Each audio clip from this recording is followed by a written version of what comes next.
Guys, restaurant ஸ்டைலில் முட்டை gravy செய்வோம். ஸோ திக்கா மசாலா பார்த்தீங்கன்னா டேஸ்ட் அல்டிமேட்டாக இருக்கும். ஸோ இப்போ வந்து பார்த்தீங்கன்னா அடுப்பு ஆன் பண்ணிட்டு நான் வந்து ஃப்ரை பேன் வச்சுருக்கேன். இந்த சைடில் வந்து பார்த்தீங்கன்னா மட்டன் பிரியாணி ரெடி ஆகிட்டு இருக்குது. இப்போ ஃப்ரை பேன் வந்து ஹீட் அடித்து ஆயில் வந்து சேர்த்துக்கிறேன். ஆயில் சேர்த்தாச்சு. ஆயில் சேர்த்துட்டு அடுப்பு சிம் பண்ணியிருக்கேங்க. இது வந்து பார்த்தீங்கன்னா ஆனியன் வந்து அரைச்சி எடுத்துகிட்டு வந்துருக்கிறேன். ஸோ சேர்த்துக்கலாம். சேர்த்துட்டு சிம்மில் வச்சுருக்கேன். ஹை ஃப்ளேமில் பண்ணால் நல்லா பெருக்க ஆரம்பிக்கும்.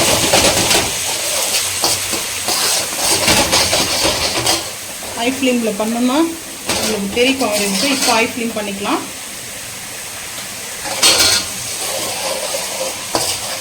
இது கூட வந்து பார்த்தீங்கன்னா நான் வந்து முட்டை 8 எடுத்துருக்கேன். நீங்கள் வந்து 20 இல்ல 50 முட்டை கூட எடுத்துங்க. உங்களோட விருப்பம்னா இஞ்சி பூண்டு பேஸ்ட்டு 1 ஸ்பூன் ஃபுல்லாக எடுத்துக்கிறேன்.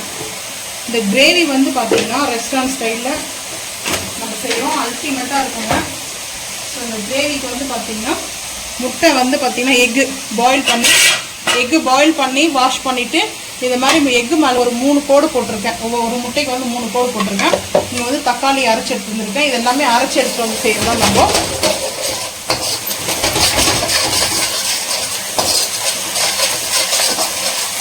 இது கூடவே கருவேப்பிலை வந்து பொடிசாக கட் பண்ணி வச்சுருக்கேங்க, சேர்த்துக்கிறேன்.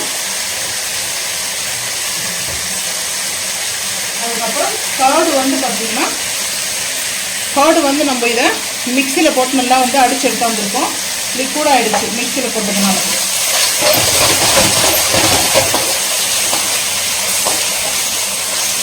இப்போ ஓரளவுக்கு நம்மளுக்கு வந்து அந்த பச்சை வாசனை போகணும். ஸோ இப்போ வந்து நம்ம பார்த்தீங்கன்னா ஒரு 5 ஸ்பூனுக்கு இல்லை 6 ஸ்பூனுக்கு வந்து பார்த்தீங்கன்னா டொமேட்டோ ஜூஸ் வந்து சேர்த்துக்கிறோம். டொமேட்டோ பச்சை வந்து தக்காளி அரைச்சி வச்சுருக்கிறேன். நான் எந்த அளவுக்கு வேணுமோ கிரேவிக்கு நான் அந்தளவுக்கு எடுத்துருக்கேன். கொஞ்சம் திக்காக இருக்கணும் மசாலா. ஸோ அதனால் வந்து பார்த்தீங்கன்னா உங்களுக்கு எந்த அளவுக்கு அந்த கிரேவியோட டேஸ்ட் வேணுமோ அந்த அளவுக்கு எடுத்துக்கிறேன். ஸோ நான் இந்த அளவுக்கு எடுத்துருக்கேன். ஸோ இதெல்லாம் ரா மசாலாங்க. இந்த ரா மசாலா வந்து நல்லா அது ஹீட் ஆகுங்க. ஹீட் ஆச்சுனா தான் நம்மளுக்கு கரெக்டாக இருக்கும். ஸோ இது வந்து இது நார்மல் அடுப்பில் வச்சுருக்கோம். போர்ட்டபிள் அடுப்பில் இருந்தால் அது இன்னும் நல்லா ஹீட் உடனே வந்து சட்டு நம்மளுக்கு ரெடி ஆகிடும். ஸோ அந்த டைமில் வந்து கொஞ்சம் ஸ்டிம் பண்ணிக்கணும், அடி பிடிக்கக்கூடாது. ஸோ மெயின் அதுதான் தேவை. இந்த பச்சை வாசனை போட்டு அதுக்கப்புறம் பார்த்துக்கலாம் வாங்க. எல்லாம் பாருங்கள், அந்த வாட்டர்லாம் வந்து வத்திடுச்சு. அதெல்லாம் பார்த்தீங்கன்னா அப்சர்வ் பண்ணிடுச்சு அந்த மசாலாவில். இப்போ வந்து பார்த்தீங்கன்னா எக் மசாலா கிரேவிக்கு மசாலா வந்து ஒரு 1.25 ஸ்பூன் வந்து சேர்த்துக்கிறேன். சேர்த்துட்டு 1 ஸ்பூன் வந்து பார்த்தீங்கன்னா காஷ்மீரி மிளகாய் பவுடர். ஸோ அதுக்கப்புறம் தேவையான அளவுக்கு கல்லுப்பு சேர்த்துட்டு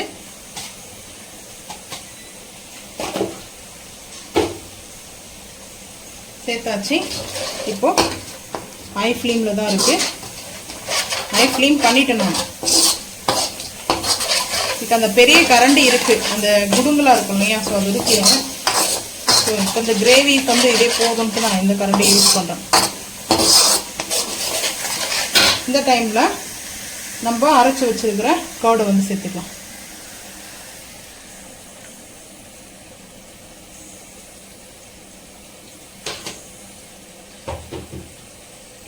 சேர்த்துட்டு ஹை ஃப்ளேம் பண்ணிக்கிறேன். ஹை ஃப்ளேம் பண்ணிக்கலாம்.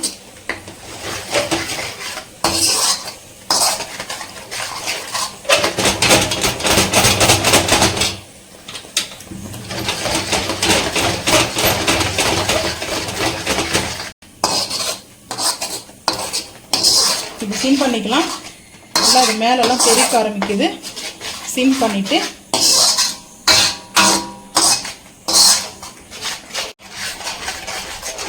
தயிர் ஊற்றியாச்சு இல்லையா, நம்ம தயிர் சேர்த்துட்டு ஸோ இந்த அளவுக்கு பாருங்கள் நல்லா ஒரு கிரேவி இருக்குது. இந்த மாதிரி திக்கா மசாலா கிரேவிங்க. அதெல்லாம் ரெஸ்டாரண்ட் ஸ்டைல் நம்ம செஞ்சுட்ருக்கோம்.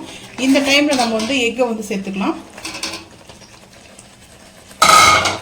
எக்கை சேர்த்துட்டு சிம்மில், ரொம்ப வந்து ஹை ஃப்ளேமில் வைக்கக்கூடாது. ஸோ சிம்மில் வச்சுக்கலாம். இந்த ஆயிலெலாம் கொஞ்சம் திரிஞ்சு வரணும்.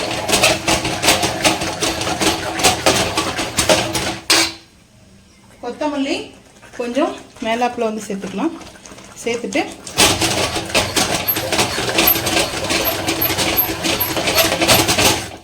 எல்லாம் ஒரு திக்கா மசாலா எக் கிரேவி வந்து பார்த்தீங்கன்னா அட்டகாசமாக இருக்குங்க.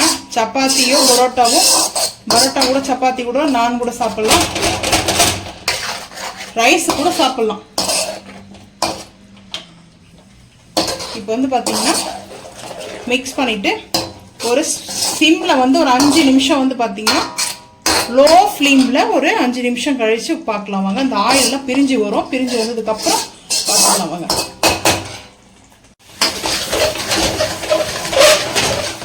நல்லா பாருங்கள், மசாலா வந்து பாருங்கள் சூப்பராக நல்லா திக்காக அந்த போல் தான் இருக்கணும். ஸோ இதுதான் எக் திக்கா மசாலா. டேஸ்ட் அல்டிமேட்டாக இருக்கும். நீங்களும் வந்து ட்ரை பண்ணி பாருங்கள். ஸோ இப்போ வந்து அடுப்பு ஆஃப் பண்ணியாச்சு. இந்த பவுலுக்கு வந்து மாற்றிக்கலாம்.